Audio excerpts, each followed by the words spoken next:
Tenemos menos tiempo, pero ya empezamos además un poco más tarde. Yo creo que empezamos la sesión de discusión con algunos de los ponentes. Bueno, ninguno hizo ninguna presentación, excepto yo. Y yo creo que es la gran oportunidad de tener las diferentes opiniones simultáneamente. Yo lo que le invito a cada uno de los panelistas o participantes en el panel de discusión que se presenten el nombre, la empresa y digan lo más relevante, los mensajes más claves de qué hace su empresa en esto de las Smart Grid. He dicho 1 minuto, seguramente se convertirá en minuto y 15 segundos, pero lo que quiero también es que tengamos una participación más directa también con ustedes. Empezamos, si os parece, por aquí. Muy bien. Bueno, buenos días a todos. Mi nombre es David Trebolle y, bueno, en primer lugar quería agradecer a Stefan y a Tecmarred por la fantástica organización en este congreso de Smart Grids, y siempre es un placer además poder estar hablando con vosotros de estos temas. Yo vengo de Unión Fenosa de Distribución, actualmente soy jefe de departamento, el departamento de lo que sería gestión activa de aplicaciones avanzadas, y principalmente yo estoy aquí en calidad de chairman de los grupos de trabajo de las 4 asociaciones de distribución en el proceso de Network Codes.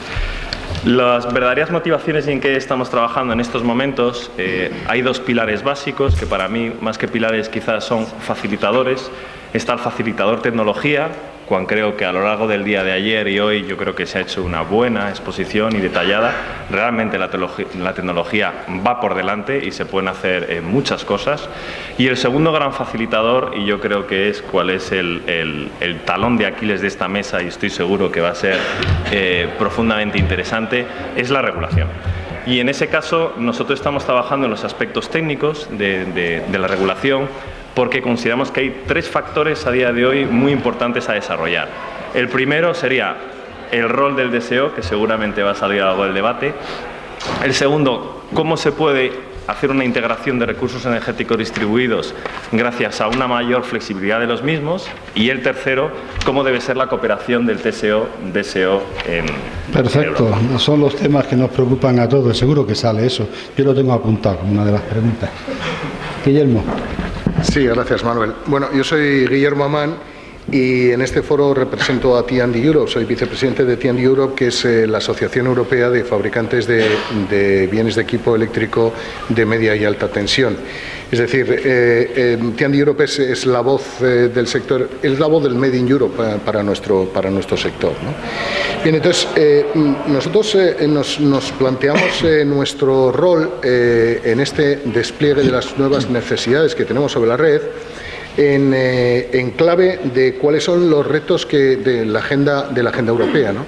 La agenda europea que en realidad está centrándose en lo que afecta a la red eléctrica, está centrándose en 2 aspectos fundamentales, ¿no? Por un lado, la agenda climática, los primeros retos que tuvimos para el año 2020 y ahora los nuevos para el año 2030, así como todos los paquetes relacionados con lo que es la liberalización, ¿no? Como bien decía Manuel antes, o sea, las Smart Grids no son en sí mismos un objetivo. Es decir, las Smart Grids son un medio o una consecuencia de unos retos de una agenda política europea que precisamos de implementar sobre la red eléctrica con objeto de poder desplegar esas políticas europeas sin comprometer la calidad del servicio. El reto de los fabricantes representados en T&D Europe es proveer las tecnologías que hagan posible que se despliegue sobre las redes todas esas políticas europeas sin comprometer la calidad del servicio al ciudadano. Y el aspecto fundamental que nosotros sí queremos destacar es todo lo relativo a la reglamentación y sobre todo a cómo se está desplegando esa reglamentación en cada uno de los 28 Estados miembros, donde observamos que hay una gran asimetría. Bueno, me imagino que hablaremos también sobre los modelos que hay sobre la Smart Grid que facilitarían el desarrollo tecnológico si hay pocos modelos en vez de 28 modelos. Las estándares en particular. Carmen. Gracias. Soy Carmen Jimeno, soy secretaria general de GEODE y, bueno, en nombre de GEODE agradecer a la organización por invitarnos. GEODE es la Asociación Europea que representa a los distribuidores locales de electricidad y gas. Y por local, pues entendemos los pequeños distribuidores, que son muchos en toda Europa. Solo aquí en España hay 330, me dejo algunos, pero por hacer números redondos. Y también en otros países europeos. Como distribuidores, por lo tanto, bueno, suscribo todo lo que nos ha dicho David. Y bueno, nuestra prioridad, nuestro foco de interés es pues el rol del distribuidor, puesto que su función está cambiando. Ya no digo va a cambiar, yo creo que ya está cambiando, hay que cambiar ya hasta el tiempo verbal, pues porque ya lo hemos visto en las presentaciones anteriores, bueno, el desarrollo, el incremento de las energías renovables, que en más de un 90% se van a conectar a la red de distribución. Quiero resaltarlo porque en un principio se pensaba más que era la red de transporte la que estaba afectada, pero esto va directamente a la red de distribución y habrá que gestionar eso, mayor generación distribuida, coches eléctricos, etcétera, y la necesidad el tema de la gestión de la demanda, la flexibilidad. Todo esto le presenta nuevos retos al distribuidor, a la vez que tiene, por supuesto, que garantizar la estabilidad y la seguridad del sistema, que esa es su misión y su obligación. Entonces hay que, de alguna forma, encajar todo ello.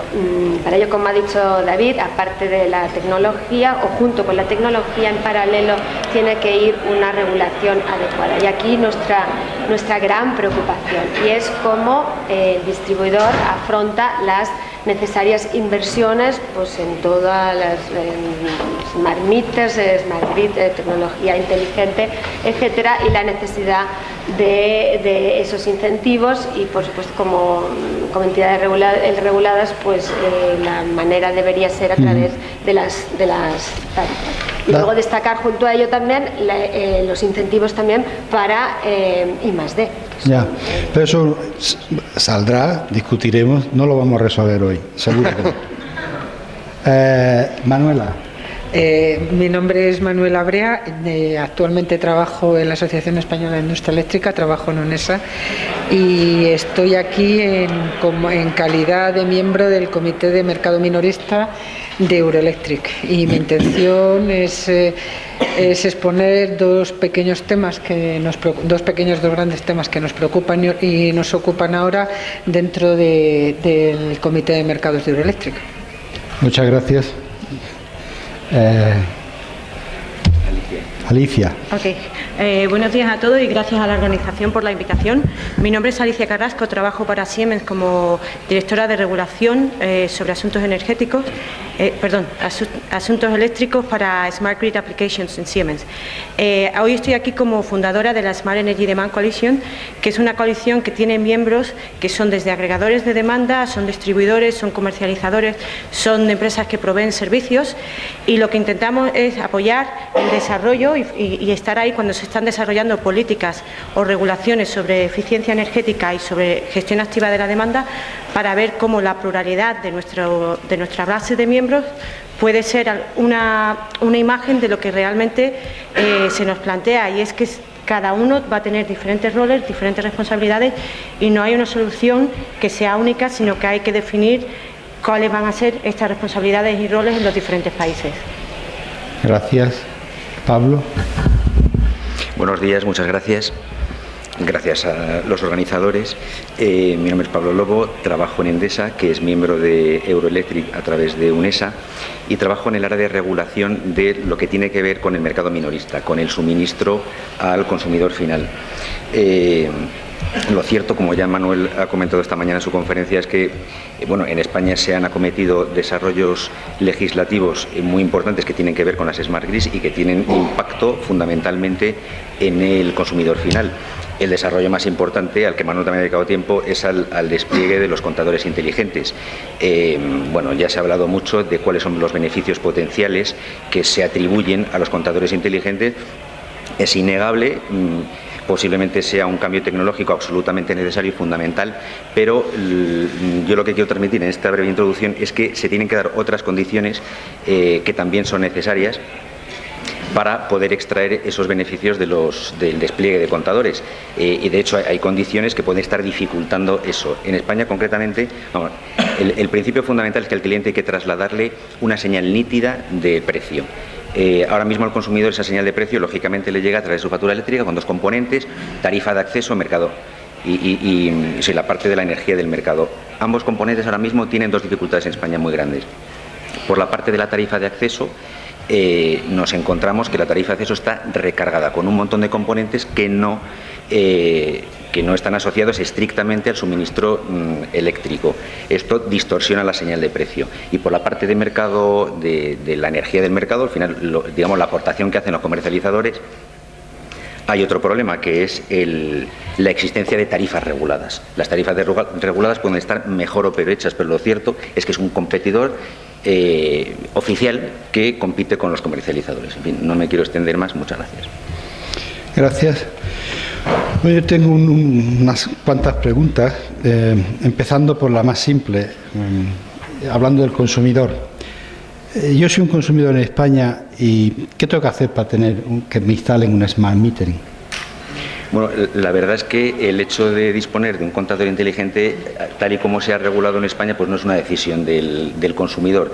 Está sujeto a un plan de sustitución del que ya se ha hablado. Por cierto, enhorabuena por la documentación que habéis entregado, página 141. Esto está bastante bien explicado, el plan de sustitución. Se ha hablado ya de los hitos. A final de este año deberán estar instalados el 75% de los contadores. Hay que sustituir 27 millones.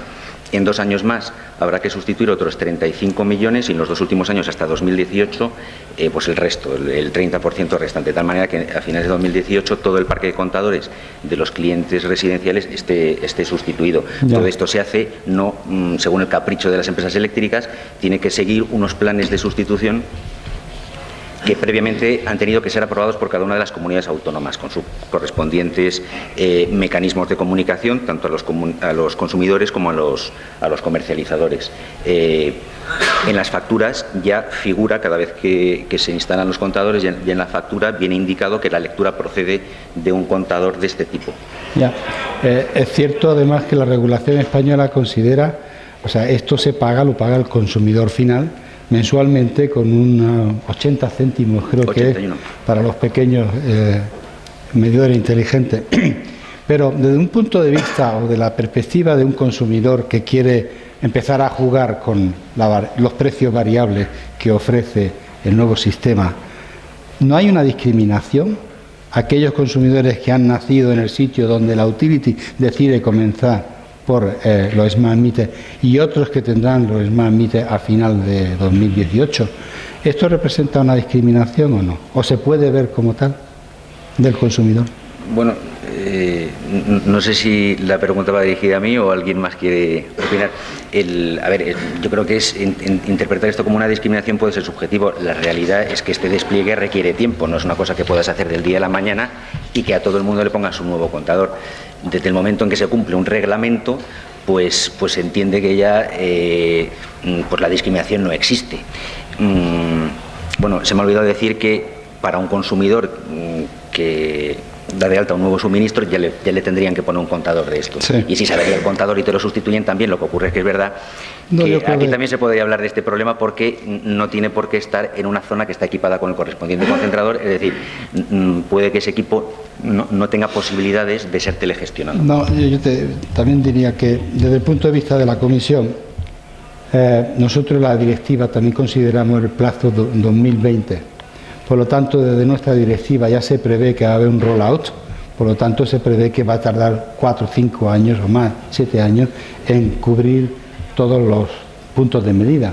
Así que es una norma, es una directiva, pero ya contempla en sí una discriminación si se quiere. Pero ciertamente hay algunas voces que llegan al Parlamento Europeo quejándose de una discriminación. Y quería aclarar esto. Otra cosa que quiero aclarar, ¿sí? Evidentemente, cuando hay que hacer un despliegue a nivel europeo y uno por uno todos los consumidores, no se puede hacer todo a la vez, ¿no? Entonces, esa discriminación en el tiempo yo no la veo tan relevante, ¿no? Es algo que puede suceder en cualquier despliegue de algo nuevo, ¿no? Yo la discriminación fundamental que veo es entre lo que sucede en unos países y en otros por el tipo de contadores que se están instalando. Con la segunda pregunta. La segunda pregunta es más para los DSO y la industria. Yo en mi presentación decía, es crítico, es clave tener información al consumidor en tiempo casi real, porque es cierto que la información que se recoge por los operadores, los DSO, le sirve al DSO para hacer la factura y sirve también para hacer planificación de las redes, conocimiento de los consumidores, etcétera. Pero al consumidor, ¿de qué le vale esto si no se le da información? Entonces, ¿se prevé darle información en tiempo real a los consumidores en España y cuándo? Lo pongo de otra manera. ¿Hay presiones por el regulador, el gobierno español, para que se implementen de una manera o de otra, con una tecnología o con otra, con una estándar o con otra? Y yo creo que esto ya cubre todo. No hablemos de incentivos, hablaremos de la tercera pregunta. Si queréis por romper el hielo. Tenéis la obligación de hacer esto por decreto.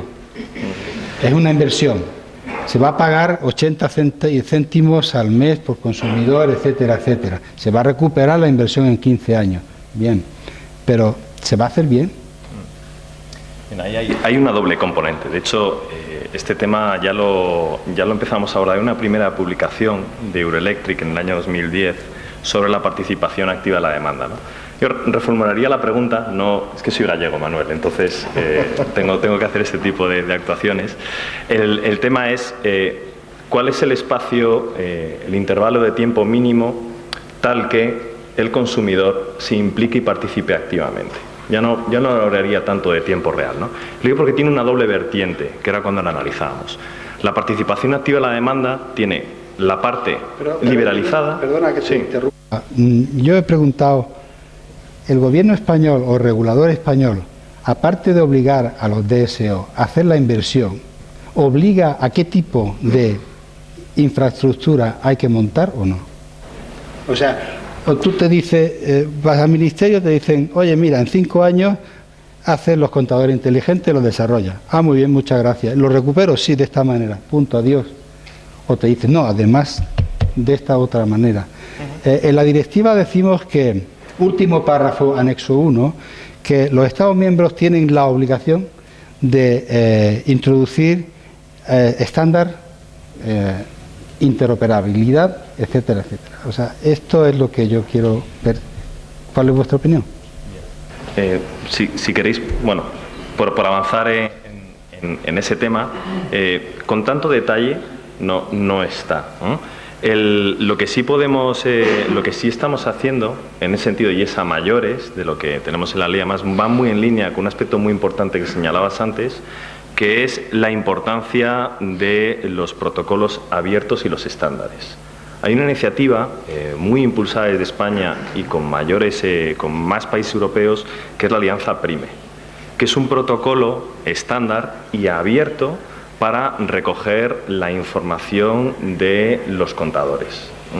En ese sentido, y yo creo, cedo la palabra a alguno de vosotros en ese sentido, porque sí que la ley habla de algunas características más de los MITES, pero prefiero que lo comentéis. O sea, en el año 2007, cuando se publicó el reglamento unificado de puntos de medida, ya se decía, ahí fue donde se introdujo todas las características, o sea, se definió cómo tenían que ser los contadores inteligentes. Luego todos los contadores que se pongan en España tienen que cumplir ese reglamento. Y bueno, podemos repasar todo lo que hace. Lo más llamativo es que registra la curva horaria y muchas otras cosas. Entonces, es verdad, yo me imagino que tú preguntabas por la vía de decir, bueno, vale, tiene muchas cosas este contador que no tenía el antiguo, ¿y qué? ¿Y qué hacemos con eso? ¿Dónde está esa información, no? Bueno, precisamente ha dado lugar a desarrollo normativo precisamente el Real Decreto del PVPC, de este precio regulado, que se ha establecido, que sustituye la antigua tarifa de último recurso a la TUR. Y ahí es donde se ha establecido la obligación de tomar la medida horaria, porque hasta entonces ahí se quedaba en el equipo. Entonces ya aquí se establece que esto es obligatorio para facturar. Y ahora mismo está en trámite unos procedimientos que ha propuesto la Comisión Nacional de los Mercados y la Competencia, la CNMC, donde se dice esa curva horaria que hay que hacer para darla por válida, para que sea válida para facturar y para liquidar la energía en el mercado, y además va un poco más allá, porque dice cómo se tiene que poner a disposición del consumidor. Entonces, ya algo comentó Blanca Losada en su conferencia del otro día, pero vamos, está en trámite, no está publicado, pero lo que se propone ahí es que esa curva horaria real se empiece a facilitar, validada para la facturación a partir del 1 de enero del 2015, o sea que esto es pasado mañana. Y establece otra fecha, que es el 1 de julio de 2015, para que los encargados de lectura publiquen a través de un portal web una curva que no necesariamente tiene que ser validada, porque la tienen que publicar mensualmente. La validación solamente se puede hacer mes a mes, y para que semanalmente el consumidor pueda acceder a esa curva horaria. Entonces yo creo que va por la vía de lo que tú comentas. Ya se van a ver, vamos, están muy próximos los resultados de la puesta a disposición de esta nueva información, y a partir de aquí pues lo que cabe esperar, hablaremos en el próximo congreso, qué va a pasar con las ofertas de los comercializadores, que van a tener puesto las herramientas del mundo para personalizar ofertas y, en fin, inventarse productos que no conocemos hoy en día. Es que además todo este procedimiento de las curvas de carga y cómo van a funcionar y cómo se van a utilizar, se están terminando de cerrar, porque hay una serie de grupos en la Comisión Nacional del Mercado de la Competencia que está analizando los últimos flecos para la puesta en marcha del 1 de noviembre. O sea que es que estamos en pleno decidir, se está en pleno decidir cómo se va a validar, qué lo va a validar y todo el procedimiento de detalle. Y respecto a esa información que se va a generar con esas curvas dentro de un año, esa información va a ser disponible para agregadores independientes o empresas de servicios independientes que puedan coger esa información y utilizarla para nuevos negocios que no están regulados, son competencias. La figura del agregador actualmente no lo contempla la legislación española. El marco legislativo español no lo contempla, tampoco muchos otros. Y algunos lo están introduciendo, y hay mucha disputa y mucha discusión sobre esto. En España, no sé, ¿esto está en debate? Sí, está en debate, está preparándose, se preparó en julio del año pasado, si no me equivoco. Está en estado de borrador un Real Decreto sobre regulación de la comercialización, y en ese, porque está sin valorar, se incluyeron algunos de los puntos cuando se ha desarrollado ahora el PVPC, pero este Real Decreto sobre la comercialización estudiaba, analizaba y ponía y hablaba del tema de las empresas de servicios y del tema de los agregadores, pero se está estudiando, se está mirando y todavía está por decidir. Eso es algo que que las empresas están pidiendo al legislador que termine de sacar, pero y estamos esperándolo. Me imagino que también la discusión sobre estos nuevos servicios, nuevas actividades, conllevan también nuevos incentivos, nuevas tareas para los DSO. ¿Hay discusión sobre esto, posicionamiento? Aquí hay 3, 4 DSOs.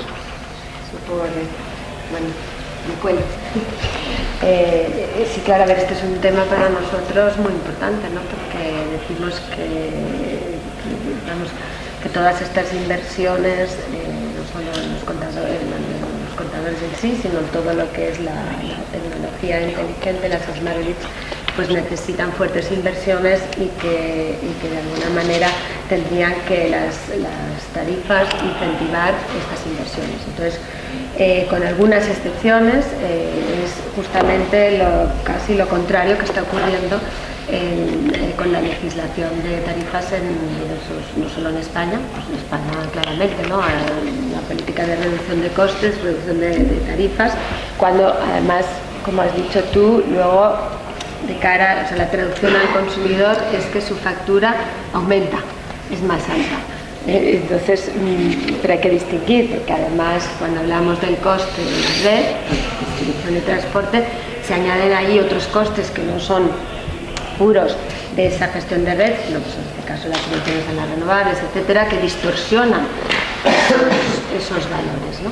Pero lo que está claro es que lo que es para los distribuidores supone una política de reducción de costes que desde el año 2012 va lineal alcanzando, y ya te digo, y en otros países también es el caso. en lugar de políticas pues que incentivan, como por ejemplo es el caso del Reino Unido, ¿no? Que el propio regulador ha dotado un fondo importantísimo para los distribuidores, pues para desarrollar proyectos, eso sí, con una serie de obligaciones y unos hitos y todo muy controlado, pero que realmente se están haciendo muchas cosas pues gracias a estos fondos. Nosotros estamos realizando ahora un análisis de cómo se estructuran los incentivos o las tarifas de remuneración al DSO y TSO en los Estados miembros. Es realmente una actividad puramente dejada a nivel nacional, pero creemos que a nivel europeo podemos ver buenas lecciones o buenos casos y facilitar la discusión, sobre todo por si hay nuevas tareas que realizar. Y en esto estamos. Es bastante difícil porque no es demasiado transparente cómo se realizan estas estructuras. Ya mi última pregunta antes de pasar a todos. ¿Qué pasa con la autogeneración en España? Autogeneración. Hemos hablado de la discriminación de los consumidores o no, o sea, ¿qué tengo que hacer para tener un texto? De si la información va a llegar a todos y a todas las empresas que quieran tener información, de la regularización y los incentivos. ¿Qué pasa con la autogeneración? Es parte de que el consumidor pueda ser más partícipe, lo que le llamamos el empowerment, que sea más partícipe. ¿Alguno queréis responder en esto? Es que para fomentar la autogeneración, primero las tarifas deberían reflejar costes. Porque es el principio número uno. Es principio número uno. Y yo creo que eso aquí todavía falta. Entonces aquí los costes de acceso están recogiendo cosas que no son costes de acceso. Entonces la autogeneración, cuando un autogenerador dice que no tiene que pagar peaje de respaldo, cuando todo eso debería ser así si las tarifas cada una tuviera asignados sus costes. Entonces la autogeneración se introduciría mucho más porque las cosas estarían claras, porque el mercado jugaría para todos los agentes por igual. Pero aquí, mientras las tarifas de costes y redes incluyen otras costas, los de generación no estén suficientemente definidas, es que hay poco juego para el libre mercado. ¿Quién define las tarifas en España? El legislador. El legislador define las tarifas. El Ministerio y la Comisión de la Comisión. Pero el legislador. Último es el Ministerio aquí. Sí, el Ministerio de Industria. Del regulador, pero el Ministerio de Industria. Bueno, tomo nota. Bien, con esto. Ha habido mucha polémica, ¿no? Sí.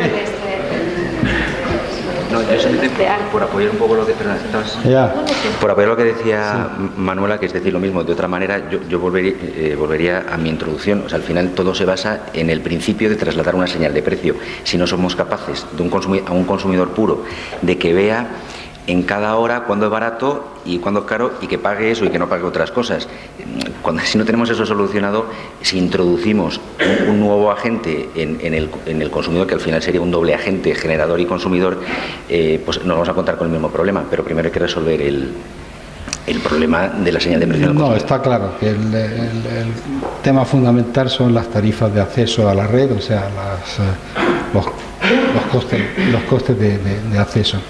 No están claros y deben de reflejar costes que van a estar reguladas siempre. Las de acceso sí, pero cuando nos quejamos de la existencia de tarifas reguladas nos referimos a las de suministro. Por ejemplo, la TUR o el PVPC, es decir, es una tarifa que se regula de principio a fin. O sea, ahí no cabe oferta personalizada ni ninguna actuación por parte del comercializador que no sea sencillamente emitir la factura. Bueno, pero se ha avanzado mucho en los últimos 6 meses en las TUR, ¿no?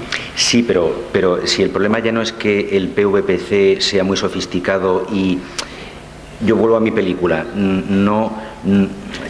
¿traslada la señal de precio? Yo creo que lo que traslada son las fluctuaciones del mercado. La señal no lo sé, porque el cliente al final, el consumidor lo que ve es un volumen de energía y un precio medio. No sé si tiene las herramientas suficientes para reaccionar ante ese... Esto es lo que yo decía en la slide esa de los consumidores. El que sea central, el empower al consumidor es darle la información y la herramienta para que pueda decidir. Pero si no tiene información ni herramientas, ponle smart meter, 1, 2, 3, muy listo. Pero si no le vale para nada, no va para nada. Y actualmente, tal y como se están instalando, no solamente en España, en algunos otros países, no vale para nada. Ahora, desde el punto de vista del consumidor, Manuel. Esto es lo que decía el 50%, en esto no estamos contentos. Estamos contentos de que se coge más del 80% de instalación, pero que las instalaciones reflejan lo que esperemos que reflejen, aún no. Es cierto que aún estamos en el papel, aún se pueden hacer cosas. Sí, por comentar que estoy totalmente de acuerdo que efectivamente transmitir los costes adecuados cuando tenemos política energética en la componente de las tarifas. Hay un aspecto muy importante que se ha debatido en España también referente al autoconsumo, autogeneración, y es en qué medida ellos pueden ayudar al sistema, dado que reducen las necesidades de transportar hacia el punto de suministro final, ¿no? Ha habido un debate, porque hubo una iniciativa en ese sentido, de hacerlo a través de lo que sería el autoconsumo basado en energía neta. Y quería incidir en este aspecto porque es muy importante para traer eficiencia que nos basemos en potencia neta. Sí, y me explico. Porque las redes, que es una parte muy importante del coste regulado, cuál es la tarifa de acceso, son los costes regulados, están profundamente basadas en inversiones por potencia. Entonces, en la medida en que queramos promulgar e incentivar esa participación gracias a una disminución real y efectiva de la potencia, hay que ir en esa línea y no en el lado de la energía. Eso es muy importante para traer. Es una tendencia que se está regulando, se está discutiendo mucho en todos los reguladores a nivel europeo, el promover la atención a la potencia más que a la energía. En la directiva de eficiencia energética ya decíamos que hay que pasar del volumen al pico, la noción de incentivo también. Bien, pues no quiero seguir más porque seguro que hay preguntas más smart de su parte. Empezamos. Yo, para que vean que más o menos controlo lo que está pasando, llevamos media hora con preguntas aquí y ahora tenemos media hora con preguntas para ustedes. Sí. Hola, buenos días. Soy Elena Fernández. Yo quería continuar un poco con la pregunta. ¿Puede decir de qué empresa o institución? Sí, yo soy de Indra, una empresa española de TI. La pregunta era un poco enfocada con la pregunta que habías hecho, la discriminación de clientes, en relación a la legislación en España que entra del PVPC. ¿Es un comentario o una pregunta? Pregunta. Bien. La pregunta era, la legislación que entra en el PVPC, primero, si elimina por completo la tarifa TUR, entiendo que ya todo el mundo va a pagar en función de un precio medio horario en el mercado. Segundo, si se ha hecho un análisis económico de cara a una factura de cliente, lo que va a suponer, o sea, si se sabe cuánto le va a suponer a cada cliente lo que va a pasar de pagar antes una tarifa TUR a pagar un precio medio en el mercado, o sea, el precio medio horario en el mercado, y en el caso de clientes que no tienen telegestión, que van a pagar por una curva estimada, porque no es real, si encima es más caro, ¿se ha analizado eso con los comités de competencia a nivel o de clientes?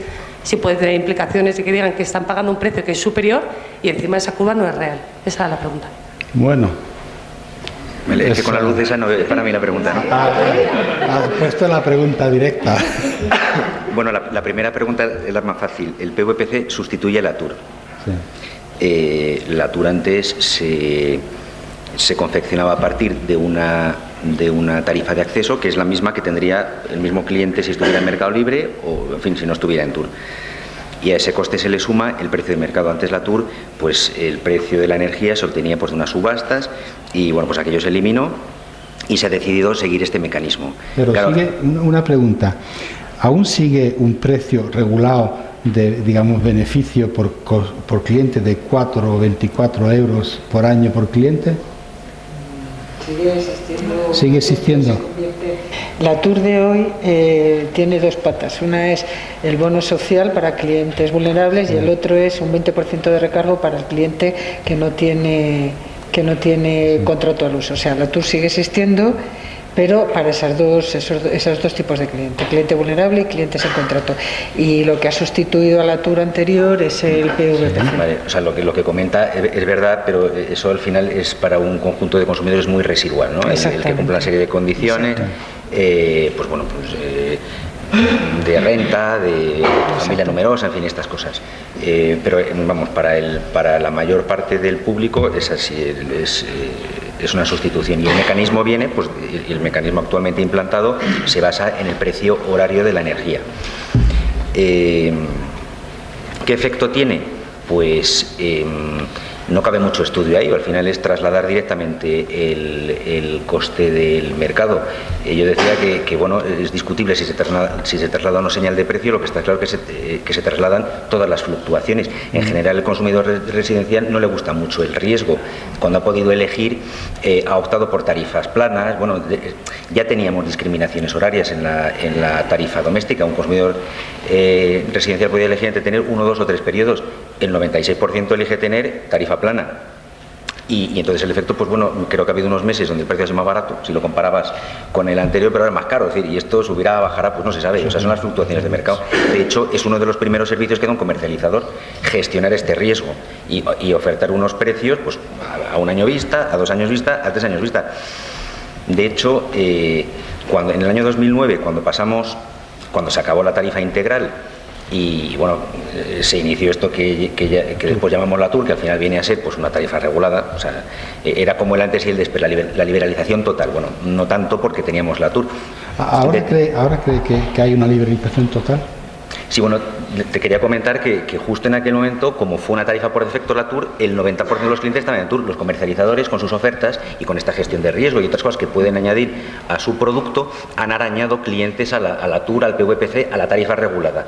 Pero aún así, todavía hoy, más de la mitad de los consumidores de este segmento está en una tarifa oficial, en una tarifa regulada. Creo que se ha superado en Mercado Libre el 40% de tal. Vamos, es todo un éxito, dice mucho de los comercializadores y de la competencia en España, pero bueno, seguimos compitiendo contra algo que actúa. Pero es regulada con ventaja. ¿Es regulada por qué? Porque directamente es un precio fijado, o sea, no. El precio viene fijado por el mercado mayorista, ¿no? ¿Qué es lo que decía? Cierto, pero el comercializador lleva muchos años comprando en el mercado mayorista y transformando ese precio. Depende de para qué consumidor es y depende de qué necesidades tiene ese consumidor. Como toda la vida va a seguir haciéndolo. Sí, bueno, pero por ejemplo, ahora que el comercializador va a disponer para este tipo de consumidores, va a disponer de la curva horaria real, a los que estén en PVPC directamente les va a aplicar una fórmula. Y a lo mejor a otro consumidor le dice, pues mira, yo te voy a dar precio para lo festivo, para los fines de semana, pues yo si soy consumidor, yo entiendo mejor eso que me trasladen un precio que si lo quiero reproducir y quiero sacar alguna conclusión para modificar, para gestionar mi consumo, me tengo que sacar el Excel y tener 2 columnas de 720 valores, una para el precio y otra para mi consumo horario. A ver, respondiendo un poco a la pregunta, es cierto que yo desde fuera veo que el consumidor tiene diferentes opciones. Una de ellas es la tarifa esta, que hay un riesgo, que puede ser más barata o más cara, dependiendo si hay más hidráulica o menos, etcétera. Pero siempre tiene opciones, y el switching también. Es difícil proyectar qué va a pasar en el futuro, porque es absolutamente novedoso. La verdad es que no hay Faltaba experiencia. Una pregunta. Lo que sí podemos decir que ha pasado en los años anteriores, y ha habido una subida tremenda de la factura, y que no se ha debido al coste de la energía, sino que se ha debido al coste de lo que no es energía. El coste del sistema, el coste de los impuestos y las tarifas que se han subido. Y ahí no puedo decir más. El coste ha subido porque sí. el precio en el mercado ha subido. Yeah. El coste ha subido. El coste de la energía. En una tarifa, en la factura de un consumidor medio doméstico con una tarifa de acceso 2.0 sin discriminación horaria, casi el 40% de lo que paga no tiene que ver con el suministro eléctrico. Sí, y esto es lo que ha subido, ese 40%, tremendamente. Vamos a pasar a otra pregunta, porque a lo mejor estamos hablando mucho de Sí, Laura, precio. perdona, nos había preguntado qué pasa con aquellos consumidores que todavía no tienen integrado que tienen el equipo y el equipo integrado en el sistema. Pues efectivamente, toda tu gestión, la gestión que tú hagas, no va a servir de mucho, no se va a traducir en que te cobren una cosa u otra, porque van a transformar, como el dato que aporta tu contador es único al mes, pues se utiliza un perfil inventado y sobre eso se aplica el precio de mercado. ¿Tengo que mantener a esos consumidores hasta que migren al sistema de gestión que siga metiendo la luz? ¿Eso no se ha planteado? ¿Está con una discriminación? Lo que tienes que hacer es pasarte al mercado libre, y es mi recomendación. Bueno, yo creo que estamos hablando mucho de precio y puede ser que no sea lo más interesante para toda la mayoría. A ver, ¿alguna pregunta que nos cambie del switch a algo que sea no precio? Seguimos. Antes levanto la mano aquí. Digan nombre. Buenos días, Luis Alés, Colegio de Ingenieros de Madrid. Estamos hablando de regulación europea. Ayer se habló de una red europea, una Smart Grid europea. Ello a mí me lleva al tema estandarización. Una pregunta es, ¿tenemos en España de esos contadores? Bueno, estoy hablando de que si hay un montón de millones de kilovatios hora que van a consumir esas personas de a pie, el consumidor de su casa. ¿Los contadores que se están montando o que se van a montar están estandarizados? ¿Puedo utilizar yo un contador, un estándar, uno que esté homologado, montarlo en mi casa? Sí. ¿Tengo problemas de que midan esa energía que yo voy a consumir, tanto si es una compañía eléctrica como otra, un distribuidor o un comercializador como otro? Y en ese sentido, ¿qué posibilidades tengo yo de montar por mí mismo ese contador para que no sea el discriminado de que me toque en el año 2018 el que me monte en mi contador, de acuerdo con la secuencia en que se están cambiando esos contadores? Sí. Muy buena pregunta. Incluso yo le ayudaría un poco más. Yo soy un italiano que me compró una casa en Mallorca, cojo mi contador de en Italia y me lo traigo a Mallorca, donde se supone que la misma empresa, ¿vale o no vale? Vamos a ver primero exactamente la visión de la industria y luego quizás la visión de los DSO, porque también tienen unas obligaciones que, bueno, habrá que entenderlas. Sí, y yo te puedo dar un poco la visión que tenemos desde la industria, desde los fabricantes. Vamos a ver, el tema de normalización en general, o sea, todos los comités de CEN, CENELEC y cualquier otro organismo normalizador, tiene la gran ventaja de conseguir estándares que son de utilización por parte de todos los usuarios de un mercado concreto, pero tiene la desventaja de que generalmente los esfuerzos normalizadores llevan un tiempo de sedimentación muy importante. Sin embargo, en este caso concreto, y no solamente hablando de los meters, yo lo haría extensivo prácticamente a todas las nuevas tecnologías que estamos introduciendo en las redes inteligentes. Hubo un mandato por parte de la Comisión, que no recuerdo, yo creo que tiene como hace unos 4 años, ¿no?, que recibimos el mandato. 2010. 441. El mandato de la Comisión se hizo extensivo a CEN, a la Comisión Europea de Normalización, a CENELEC y a ENSI, que son la normalización con respecto a las telecomunicaciones, ¿no? Entonces, recibieron un mandato de intentar coordinar y hacer en un tiempo récord el sacar unos estándares que sean de utilización común en Europa. El reto era importantísimo y el trabajo se ha hecho. La normalización en este momento es una realidad, existe y es común y es aceptada por toda la industria, en el sentido de que todos sabemos a qué atenernos en cuanto a qué es lo que tenemos que fabricar y cómo hacerlo. Tenemos unos estándares no solo para los meters, sino para todo. Otra cosa muy distinta es que el estándar sea lo suficientemente abierto para que quepan muchas cosas dentro de ese estándar. Y que, a la pregunta que decía Manuel, si el italiano puede traer su contador e instalarlo en su casa en Mallorca, pues eso ya es más complejo, porque independientemente de que tanto en Italia como en España se haga con arreglo a los estándares, puede haber particularidades en cada zona. Lo cual No es malo en sí mismo porque no es habitual que alguien se venga con su contador debajo del brazo para instalarlo en su casa, pero sí sabemos a qué atenernos en cuanto a que los tipos de equipos que se van a instalar y los estándares de soporte, incluso para las comunicaciones de los aparatos que instales, sí están con arreglo a unos estándares. Ese trabajo está hecho. ¿Sí? Yo voy a decir algo ya que estoy aquí. No, pues Yo tenía dos preguntas directamente.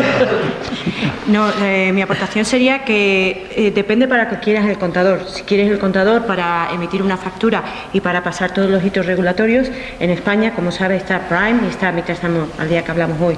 Luego, si quieres un contador o un smart device para estar en casa y hacer servicios energéticos diferentes, a lo mejor sí que te puedes traer un Smart Home Device o un contador de Italia y ponerlo. De hecho, Enerbyte, que presentó ayer, nos dice que para alguno de sus servicios ellos ponen un contador. O sea, que depende un poco de lo que quieras hacer. Para los servicios obligatorios sí. Tenemos Primes y Meters Home en España. Pero era también por decir algo, ¿eh? Ya, no, lo que pasa es que eso es bastante peligroso porque entonces toda la infraestructura que se hace para los contadores al final queda limitada en un número de servicios. Cuando quiere hacer otro tipo de servicios, lo que pasaría en el futuro sería que todos los smart meters se van a quedar solamente para uso de los DSO y para hacer realmente smart grids se va a bypassear esa infraestructura y eso es muy peligroso si seguimos en esa línea. Pero entonces yo tengo una pregunta hacia ti. Cuando habláis de información histórica o información dinámica, la sensación que da cuando estamos escuchando ahí la presentación de la DG Energy es que la parte de información dinámica necesariamente no la tiene porque la infraestructura, poner la distribución o la comercializadora, dependiendo del país, sino que se queda un poco al mercado libre, a las oportunidades de negocios que nazcan. Yo lo entiendo por ahí, sí, al menos. Hombre, lo único que decimos es que es una de las funcionalidades que recomendamos, no es obligatoria, es una recomendación y que solamente el 50% de los Estados miembros que van a hacer el rollout de los Smart Meters la han considerado. Entonces nosotros estamos como el que predica en el desierto, yendo a sitios, decir, vamos a ver si todo el mundo colocamos esta funcionalidad. No es una medida certificada, no se tienen que preocupar, solamente póngame algo que pueda llegar con un USB y enganchar esa información. Y yo con wifi hago después todo lo demás, porque ya vendrán empresas de servicio a llamar a mi puerta para decirme, si me dejas conectar, te doy estos servicios. David, ¿tú querías decir algo respecto a la pregunta? Además agradezco mucho la pregunta respecto al tema de los estándares. Nosotros somos los primeros interesados como distribuidores en que este tipo de equipamiento sea lo más abierto y lo más interoperable posible. ¿Por qué? Porque en la medida en que esté disponible para todos los fabricantes, la competencia será mejor y eso va en beneficio de todos. Luego, yo creo que eso es claro y evidente, ¿no? En el tema de si traernos un contador de Italia o demás, hay una parte muy importante que es que, como muy bien decía antes Carmen, nuestra función principal es la seguridad de suministro y la calidad de servicio, pero no la única. Hay otras funciones y atribuciones, y yo creo que puedo decir que más del 80% de la distribución europea está en esta misma situación, y es que somos los encargados de la lectura. Entonces, cuando hablamos de la lectura, hay una función primordial a día de hoy, porque estaríamos abiertos a otras, y esta mañana apuntabas en otra dirección, Manuel, que puede ser muy interesante, y es que la lectura es un factor clave por nuestra parte para ponerla a disposición de un proceso que se llama el proceso de liquidaciones, que es clave. ¿Que en qué consiste? Básicamente es unir lo que se compra y vende por parte de las actividades liberalizadas con respecto a lo que se ha medido. Y eso tiene que casar. Y si no casa, pues empieza a haber pérdidas y determinadas, y acuerdos y demás, ¿no? Entonces, es una parte muy importante. Ahora, si la pregunta mayor es, ¿podemos aprovechar ese medidor para poder hacer algo más? Yo creo que la respuesta es clara, evidentemente, que sí, y debemos hacerlo. En esa línea nosotros estamos trabajando aguas arriba, y entendedme bien, aguas arriba, porque nuestra responsabilidad termina en la acometida, la redistribución termina en la acometida. A partir de ahí la responsabilidad es propiedad privada y es de cliente. Por lo tanto, a día de hoy incluso el cliente ya puede instalarse los medidores que quiera, puede instalarse domótica, puede hacer lo que quiera en ese sentido y los comercializadores pueden ayudar en ese sentido al cliente.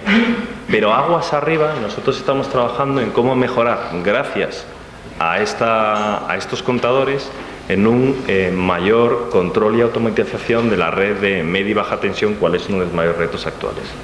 Bien, gracias.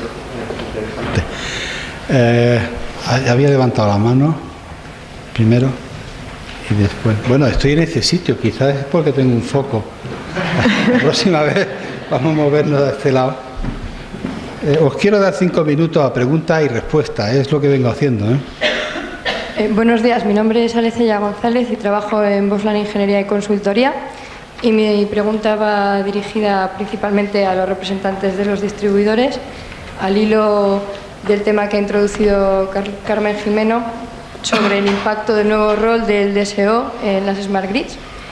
Y mi pregunta es, ¿cuáles... Incentivos. ¿Perdón? Incentivos. Bueno, en realidad va un poquito más allá. La idea es cuál es el impacto que tiene este nuevo rol en la estructura de los costes del DSO, si esta nueva estructura debe quedar reflejada en la regulación económica del DSO de alguna manera al margen de incentivos, o si hay que establecer incentivos, de qué manera hay que hacerlo. Cuando dice el nuevo rol del DSO es para la medición solo, no otras actividades. Para la medición y para cualquier otra funcionalidad que se pueda establecer por encima de la Smart Grid. A ver, son dos preguntas, para la medición o otras actividades. ¿Hay otras actividades aparte de la medición? ¿Sí? ¿Y cuáles son los incentivos? Vamos a ponerlo así. Le damos 7 minutos en vez de 5. Empiezas tú, Carmen. David, tú también que... Bueno, la medida la hemos hecho siempre, no es nueva, ¿no? el tema de la medida, y como ha dicho David, pues a excepción del Reino Unido, que son los comercializadores los que hacen la medida, o Alemania, que tiene un sistema liberalizado de lo que es la medida, pero que siguen haciendo, bueno, en principio sí que está claro que los DSO son los encargados de la medida, como lo éramos hasta ahora.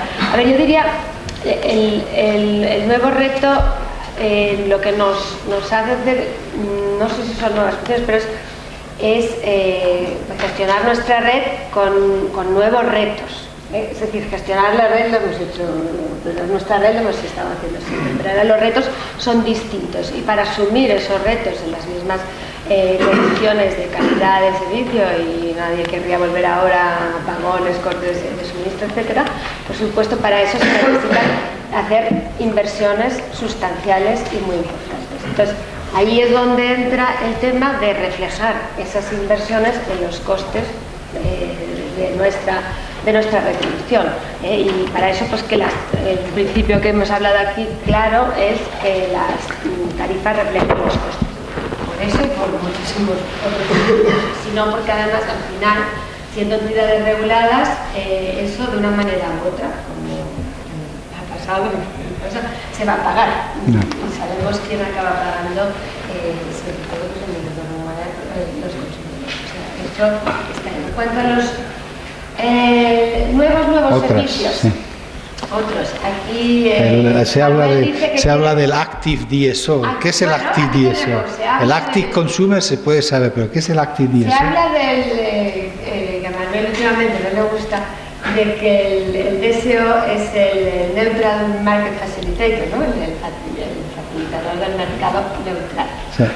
Aquí, desde que empezamos a hablar del tema de la flexibilidad del mercado, gestión activa de la demanda, y se quiere promocionar esto, por un lado sí que es cierto que el distribuidor como entidad regulada tiene ese rol de facilitador del mercado, pero hasta qué punto podrá o no ser activo en este tema de... Sí, al ser activo pierde neutralidad. Exacto.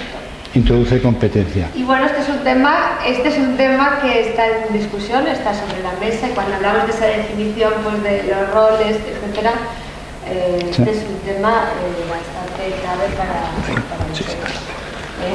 Tendemos, a ver, lo de la pérdida de neutralidad, pues Desde el momento que se activo, porque accede al mercado, porque bueno, el distribuidor también va a necesitar de esa flexibilidad para gestionar su propia red, y esto obviamente al final va a beneficiar todo el sistema porque va a ser capaz de gestionar de una forma más eficiente.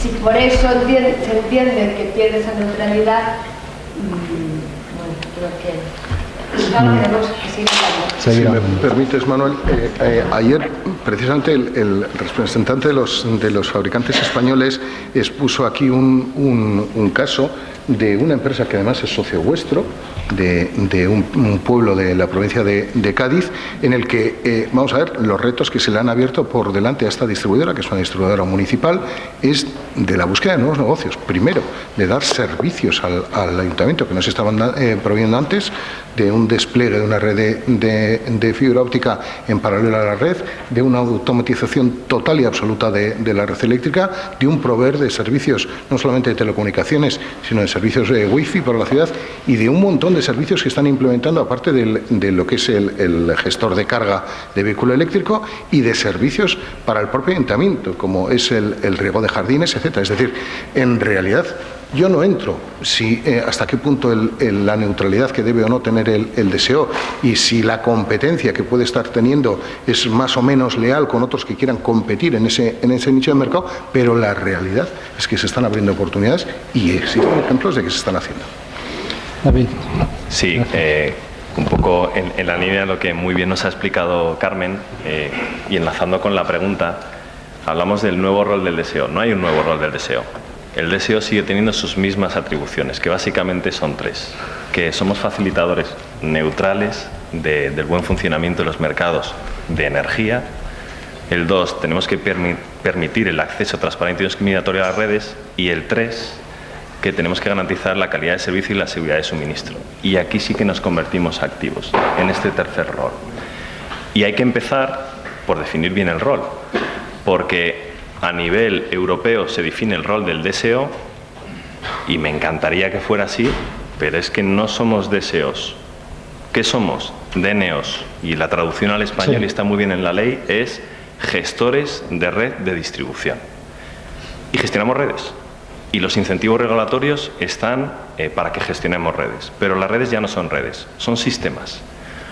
Ayer hablaba Blanca que el 40% de la generación a nivel nacional ya se conecta en la red de distribución. Yo diría, y a efectos de nuestra empresa, ya es el 50%. Solo el 50% de la energía nos viene del transporte, el resto es de la generación. Luego las redes son sistemas. Por lo tanto, ya no debemos ser gestores de red de distribución, sino gestores del sistema de distribución. Y es ahí es donde nos convertimos activos, porque ¿cuál debe ser la diferencia? Que efectivamente, si dejamos y debemos garantizar neutralmente el buen funcionamiento de los mercados de energía, tenemos que participar activamente en los nuevos mercados que se creen para satisfacer los nuevos servicios de flexibilidad gracias a los recursos energéticos distribuidos. Y esa atribución es la que hay que escribir. Y ahí está la clave para el éxito de la evolución de las Smart Grids desde un punto de vista de este tipo de servicios. O sea que como nuevas actividades es entrar en proporcionar flexibilidad a la red desde la distribución, cosa que hacen solamente los TSO actualmente. Exacto. ¿Para esto haría falta una gran revolución del modelo de mercado o simplemente es la inercia que lleva a las tendencias actuales? ¿Cómo lo ven? Bueno, Son 2 minutos sobre la pregunta que hiciste, pero creo que es bastante importante. Me vas a permitir que comparta con vosotros lo que yo creo que es la filosofía y el talón de Aquiles fundamental del distribuidor, y es la filosofía de los bueyes. Pasitos cortos, pero firmes. Ya hay ejemplos que se haga esto. Por ejemplo, ya hay un mercado de restricciones técnicas, y funciona en todos los países, que fundamentalmente lo gestiona el TSO. Bueno, pues ampliemos ese mercado en cuanto a los ofertantes, que pueda entrar también la generación distribuida, que pueda ofrecer también sus servicios, ¿por qué no? La participación activa de la demanda, y que como coordinador y que vaya a ese mercado, pues ¿por qué no el DSO? Ya hay informes como el ECORIS o el Fin Report en Europa que apuntan en esa dirección. No, el ECORIS lo hemos hecho nosotros. Pero, ¿y esto está en acuerdo, en desacuerdo con las tendencias de la Network Coach? Bueno, vamos a ver. Digamos que ni en acuerdo ni en desacuerdo. ¿Qué hace falta por las network codes para que apoyen justamente esto que estás diciendo? Los network codes a día de hoy están mucho más basados en garantizar el intercambio transfronterizo y la armonización del buen funcionamiento de los mercados. Sí. Entonces, son muy TSO oriented, diciéndolo así en inglés. Sí que es verdad que ha habido espacio para el debate entre los TSOs y los DSOs, donde se han facilitado de alguna manera la labor del DSO, dado que hay una gran cantidad de generación conectada a nuestras redes y que al TSO le preocupa. No obstante, creo, y Carmen ahí, que la verdad es que ha hecho una labor muy activa y muy eficiente, puede complementar, porque yo creo que, digamos que se han dado los primeros pasos. Aún queda camino por recorrer. Los network codes no van a ser la solución, pero sí han sido el germen de una buena puesta en común para ir más allá. Bien, bueno, esto está entrando ya en... yo creo que eso a lo mejor nos interesa a nosotros, pero no creo que termine. Por este lado, antes, es que todavía no he recogido ninguna pregunta por aquí. Por aquí, por esta. Hola, buenos días. Yo soy Noelia Uribe del CEDER. Bueno, yo quería recuperar un poco el tema de... ¿Perdón? ¿De dónde? Del CEDER. CEDER CIEMAT. Ah, del CIEMAT. Bueno, es el CEDER, que es el centro que está en Soria, centro territorial. Allá. Yo quería recuperar un poco el tema del acceso a la información de los usuarios. Cuando habláis de curvas de carga horarias, una curva horaria a un gestor energético le vale de poco o de nada. Habéis hablado de Prime. Prime te da la oportunidad de obtener valores de consumo instantáneos. ¿Por qué no me dejáis a mí como usuaria acceder al Smart Meter y tener esos datos instantáneos? Esa es mi pregunta, que os dejo en general a todos. Y como me tomo la respuesta, Manuel, te toca a ti, yo creo que desde la comisión, meter presión en este tema, porque yo creo que es la clave de las Smart Grids, introducir al usuario final. Ya, pero nosotros no queremos. Y luego la gente dice en todos sitios, es que vienen los de Bruselas, ponen nuevas leyes y se meten los dedos en los ojos y tal. No, queremos que los estados tengan su debate y tengan sus cosas. Gracias. Uno de vosotros que quiera responder. ¿Tú quieres? Bueno, a mí es que me sorprende un poco que te parezca poca información la curva horaria. Hasta ahora... sí, bueno, ya yo he escuchado tu presentación, en fin, te dedicas a cosas muy sofisticadas, pero pensemos en el ciudadano de la... O sea, a mí también, yo si por mi casa me pongo un registrador que me dé lecturas segundo a segundo, yo con eso me divertiría un montón, pero pensemos en el consumidor doméstico de a pie. Hasta ahora teníamos un valor de un acumulado de energía cada 2 meses y que nos obligaron a hacer una estimación para poder facturar mes a mes. Eso al consumidor tampoco le gustaba, porque las estimaciones daban lugar a muchas reclamaciones, nunca estaban de acuerdo. Es decir, hemos dado un gran paso. De hecho, uno de los primeros beneficios que se han notado ya de la implantación de lo que lleva ya el plan de sustitución es que al haber más lecturas reales mensuales se han reducido drásticamente las reclamaciones de los usuarios, pero es que a poco más llega su interés. De momento, salvo que les oferten más cosas, a mí la curva horaria es verdad que te pierdes muchos picos de potencia entre medias, pero bueno, eso es una cosa que a efectos de gestión del suministro no tiene ninguna importancia para este tipo de consumidores. Quizá para un consumidor de muchos megavatios de potencia contratada, sí, pero...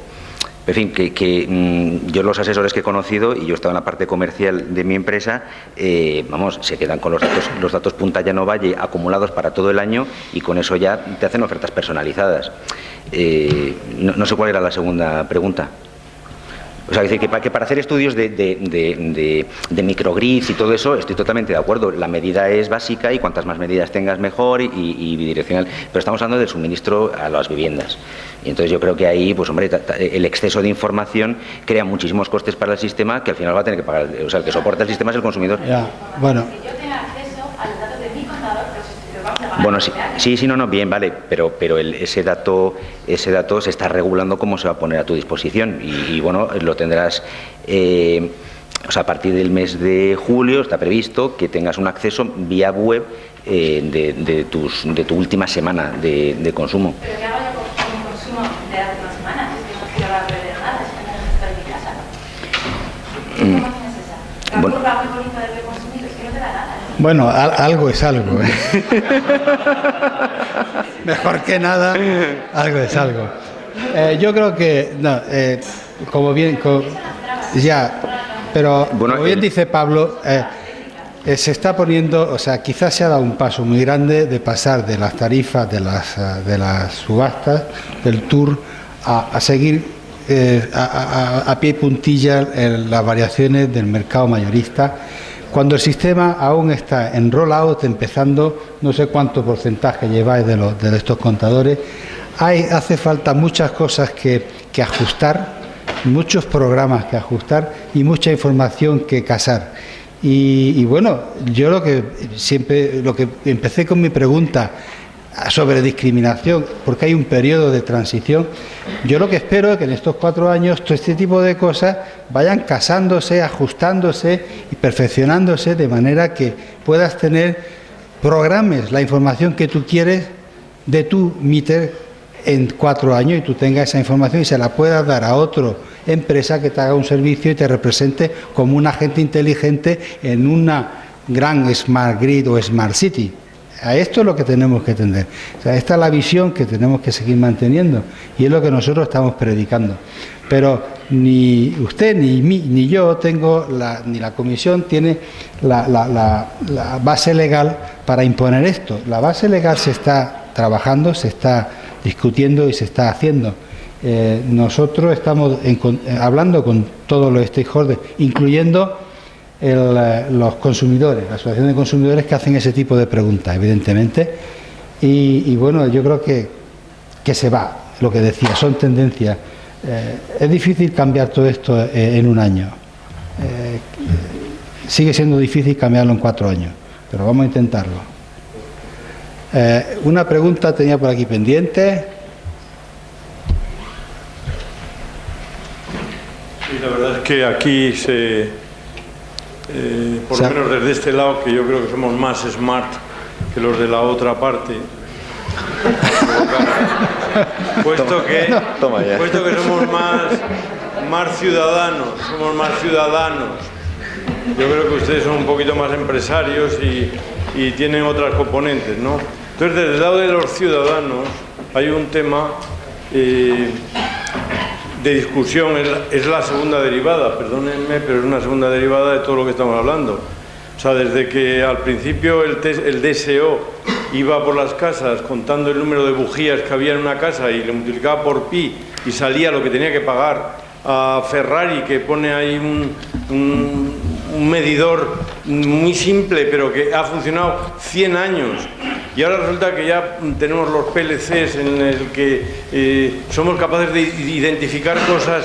¿Por qué no se identifica? Y es un problema para la parte más mecánica, más material del asunto. ¿Por qué no se identifican otras cosas que tiene la componente eléctrica? Y es de dónde viene y cuáles son los impactos. Es decir, no es lo mismo un consumidor de 1 kilovatio hora que se alimenta de nuclear que 1 kilovatio hora que se alimenta de renovables. Es decir, el precio tendría que tener esa componente incluida. Bueno, estoy metiendo un problema. Sí, ¿cuál es la pregunta? Del siglo XXII. ¿Cuál es la pregunta? ¿Está preparado el sistema eléctrico de DSO para identificar de dónde viene la energía que los consumidores tienen? ¿Y está preparado el regulador para distinguir cuál es el precio de una energía y otra? Bien. Bueno, o sea, si tenemos medidores inteligentes, esto lo debieran saber hacer.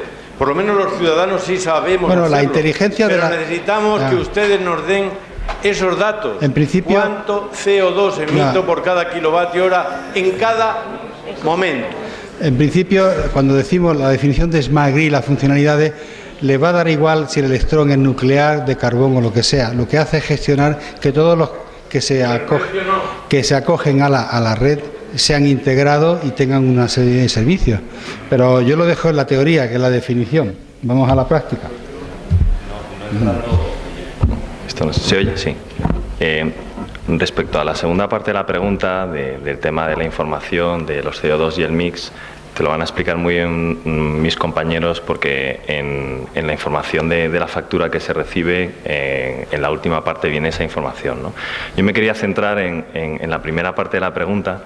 Y la verdad es que la comparto en el sentido que es algo que se debate mucho y es verdad, ¿no? Decir, bueno, pero ¿por qué no clasificamos y sabemos qué kilovatios más verde y cuál no, ¿no? El problema o reto, que la verdad es que cuando lo sepamos habrá que crearlo en patente y seguramente lleguemos al Nobel en ese caso, porque la verdad es que el señor Kirchhoff, que tiene también tantos años o más que Ferranti, pues es muy caprichoso en ese sentido, y la verdad es que una vez que en un sistema eléctrico se introduce 1 kilovatio hora, las leyes de Kirchhoff hacen que aquello se distribuya de una manera matemática tal que ese tipo de pregunta tenga una respuesta muy compleja y hasta cierto punto, diría yo, no diría imposible, porque no hay nada imposible en esta vida, ¿no? Pero es francamente difícil, ¿no? En ese sentido, yo creo que lo más importante, y le cedo la palabra, está en el mix de país, que es muy importante, y yo creo que eso sí que se conoce y a través de la factura se informa. No sé si queréis completarlo con el detalle de la factura, de cómo viene, del mix, del CO2 que se ahorra y demás. A cada uno de los clientes en sus la información que llega a cada uno de los clientes en sus facturas viene precisamente cuáles son las emisiones de la energía con la que se ha generado en el mismo país. Viene si se ha generado con agua, que si se ha generado con nuclear, y cuáles han sido las emisiones a las que ha dado lugar ese consumo de energía.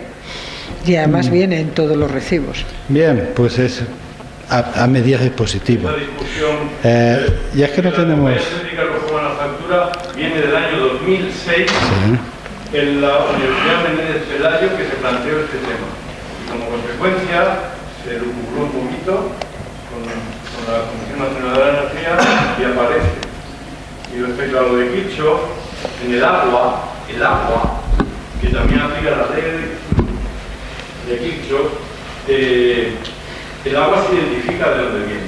También el átomo puede identificarse, o por lo menos puede saberse de dónde procede esa tensión generada. Pero yo creo que tenemos otro reto más de hoy, que con la Smart Grid, que la que nos estamos centrando. Agradezco muchísimo la colaboración de las preguntas y, por supuesto, toda la respuesta y la franca respuesta y colaboración que hemos tenido por los panelistas o participantes en el panel, y les pido, vamos a darle un aplauso porque lo han hecho muy bien.